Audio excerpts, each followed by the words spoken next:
Hello, how is everybody? Thought I'd pop on here today before I go down and do my workout.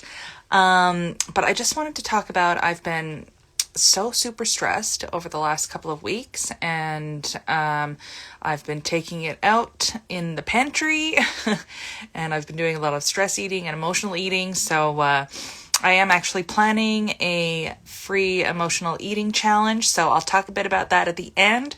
But for today, I'm going to talk about 7 habits to help you reduce your stress. And so you may have heard about some of these before, but if you haven't, well, then you're going to hear about them here today. So anyway, number 1 is journaling. I started this a couple of years ago now. I used to journal every now and then. Anyway, I love making my lists and stuff like that. I don't know, and if any of you are fellow list makers, definitely me. Anyway, so journaling is definitely one to help you release that stress. It doesn't have to be anything extravagant either. I have this little notebook here that I got for, I think it was 50 cents at Walmart.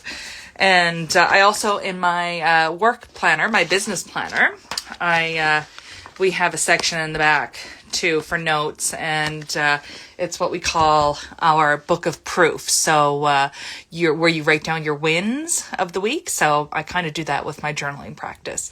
But anyway, I don't know if you've seen the movie Encanto, but when Luisa sings about releasing the pressure, that's kind of what journaling does. It kind of allows you to, you get to vent out your emotions and stuff like that, and you're just venting it out to yourself, because sometimes, when you're doing that with other people, they just pile onto that, so it kind of ends up making it worse instead of actually venting it out to be good.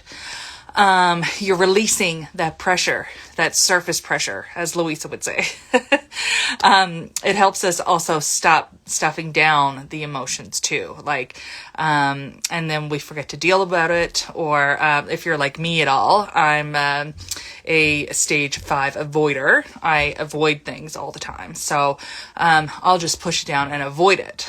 But you can never get away with it. I don't know if you've read the book, The Body Keeps the Score, but definitely everything you experience, your emotions and your stress, it's all cumulative. So it's going to build up until you release that pressure somehow anyway, right? But anyway, journaling, number 1. Number 2 is meditation and hypnosis. And also I'm going to talk about tapping too. I don't know if you've heard about all these, but I only started meditating a couple of years ago as well, when I started my wellness journey. And I thought it was all hooey and whatever when I first started, but I didn't really think that it could do anything. But someone who suffers from anxiety like me, I found it very calming to be doing meditations. And I do sleep hypnosis. So I use a little app called Scribd. I'll put the links all in the blog post that I'll do up after this. But I use Scribd for listening to my sleep hypnosis and also my audiobooks, as well as you can get the sleep hypnosis on Audible as well. And you can usually get a couple of free ones when you sign up. Anyway, so that's cool about that. But did you know that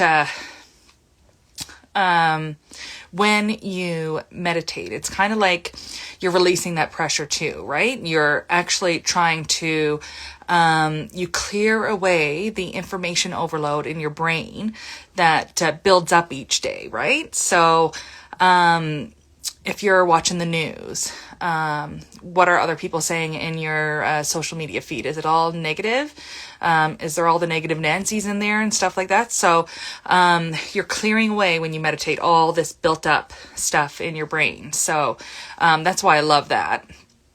Also hypnosis. I used to be really bad at sleeping. I had really bad insomnia. So that's what got me started on the sleep hypnosis, was trying to fall asleep. So the deep relaxation of that. So that definitely helps with stress.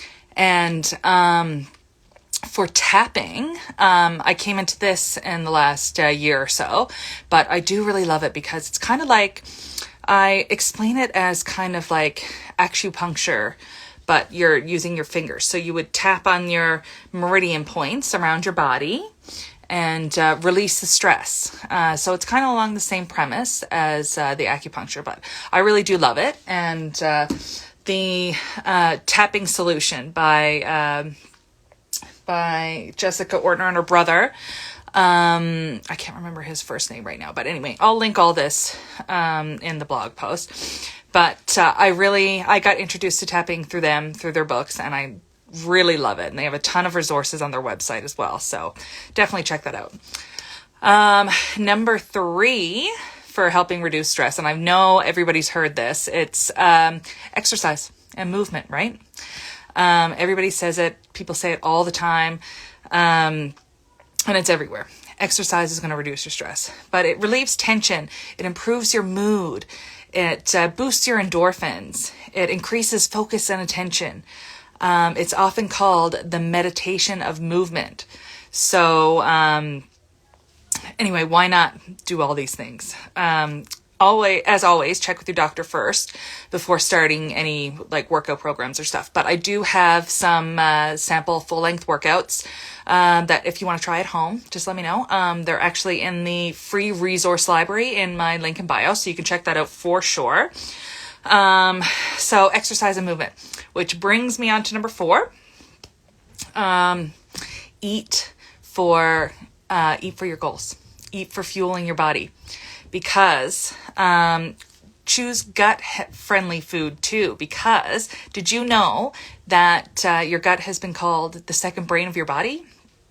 And they call it this because there's like over 50% of your feel-good neurotransmitters are found in the gut. And before that was the case, they only thought neurotransmitters were found in the brain. But it turns out that over 50% of your feel-good neurotransmitters are made in the gut. So stuff like serotonin, which is your happiness hormone, and regulates your body clock and stuff like that. So happiness and sleep. And what else? Oh, there's a GABA one. It's short named GABA. But it helps you control fear and anxiety. So definitely eat gut health friendly foods to help lower your stress levels and stuff like that, and release those feel good hormones and the hormones that help reduce the stress and the anxiety and stuff like that. So stay tuned for more on gut health over the next few weeks though, because we are launching a brand new program and I'm super excited about that. I'm ready to feel good in my gut for sure. But anyway, on to number 5. This one might sound silly, but smile more. Did you know that when you smile, your brain releases these neuropeptides, they're called, and they're actually stress-fighting hormones. So your brain doesn't know if you're like forcing the smile or if you're actually smiling. It just knows that it's time for it to release its hormones to fight the stress if you're smiling. So smile more. I love that. Number 6 is music. I don't know about you guys, but music always gives me a little pep in my step, if you can say that. But music is always one of my go-tos to like change my state, to flip the mood and stuff like that. And it's actually been proven that like if you listen to faster music, you'll become more alert. If you listen to upbeat music, you'll become more optimistic.